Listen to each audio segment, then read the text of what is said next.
Here's how to enable Face ID for App Store download. Go to your iPhone settings, scroll down and tap on Face ID and passcode. Verify your iPhone passcode.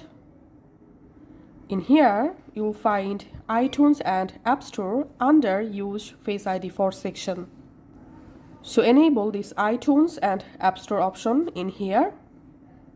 And now we have to verify our Apple ID password. Once this option successfully turned on, go back to your iPhone main settings and now scroll up and tap on Screen Time. Scroll down and tap on Content and Privacy Restrictions. Make sure to turn on Content and Privacy Restrictions option. Now tap on iTunes and App Store purchases. Under Require Password, we have to select Don't Require. And now relaunch your App Store. Go back to your App Store.